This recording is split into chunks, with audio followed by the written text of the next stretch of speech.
அதுதான் ஐயா, தவறான தகவலை முன்னாள் தொழில்துறை அமைச்சர் தெரிவித்தார் என்பது முதலே சொன்னேன். 90 விழுக்காடு என்பதும் தவறான தகவல்.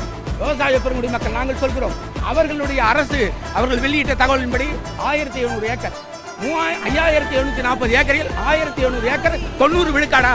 கணக்கு தெரியாமல் சொல்கிறாரா முன்னாள் தொழில்துறை அமைச்சர்? ஏன் இப்படி போய் சொல்கிறார்? தமிழகத்தின் வளர்ச்சி அல்ல, அவர்களின் வளர்ச்சி, திராவிட முன்னேற்ற கழகத்தின் வளர்ச்சி. அங்கு ஒரு மாபியா கும்பல் அங்கு ரியல் எஸ்டேட் 5 ஆண்டுகளுக்கு முன்னாலே விமானங்களை வருகிறது என்ற அடிப்படையிலே அனைவரும் தெரிந்து ஆளுங்கட்சி, முன்னாள் ஆளுங்கட்சி திராவிட முன்னேற்ற கழகத்தை சார்ந்தவர்கள் அங்கே இன்வெஸ்ட்மெண்ட் செய்து விட்டார்கள், முதலீடுகளை செய்து விட்டார்கள், முதலீடு போட்டு விட்டார்கள், கோடிக்கணக்கான முதலீடுகள் போட்டுவிட்டு அது 3 மடங்காகும் 4 மடங்காகும் நம்ம பரட்டி கொண்டு வாரி வந்து விடலாம் என்று எதிர்பார்த்தார்கள். ஆனால் தமிழகத்தினுடைய வெற்றி கழகத்தினுடைய தலைவர், தமிழகத்தின் முதலமைச்சர் விவசாயிகளை வாழ்விப்பதற்காக அந்த திட்டத்தை ரத்து செய்தார். அவர்கள் கனவை பொடியாக்கினார். அதனால் தான் அவர்கள் தவிக்கிறார்கள். தவியோ என்று சட்டசபையில் தவிக்கிறார்கள். அவர்கள் தான் தவிக்கிறார்கள்.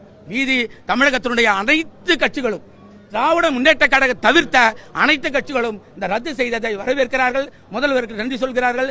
தமிழக வாழ்வு உரிமை கட்சியோ, நமது சீமானந்தன் அவர்களோ, வேல்முருகன் அவர்களோ, எல்லா அரசியல் கட்சிகளும், அதிமுக உட்பட அத்தனை பேரும் ரத்து செய்ததை வரவேற்கிறார்கள். திராவிட முன்னேற்ற கழகம் என்று தத்தி அப்படியே தத்தளிக்கிறார்கள். காரணம், அவர்களுடைய முதலீடு, அவர்களுடைய வளர்ச்சி தமிழகத்தின் வளர்ச்சி அல்ல, அவர்களின் வளர்ச்சி. தமிழகத்தின் வளர்ச்சியை மதிப்புமிகு முதல்வர்கள் பார்த்துக் கொள்வார். விமான நிலைய திட்டத்தை வேறு ஒரு பகுதி மாற்றி நிச்சயமாக ஒரு 3-4 மாதங்களில் உருவாக்குவார். விவசாயத்தை காப்பாற்றுவார், தொழிலையும் காப்பாற்றுவார், மக்களையும் காப்பாற்றுவார், அனைவரையும் காப்பாற்றுவார். நன்றி. சுப்பிரமணியன், தலைவர், பரந்தூர் பசுமை விமான திட்ட போராட்ட குழு.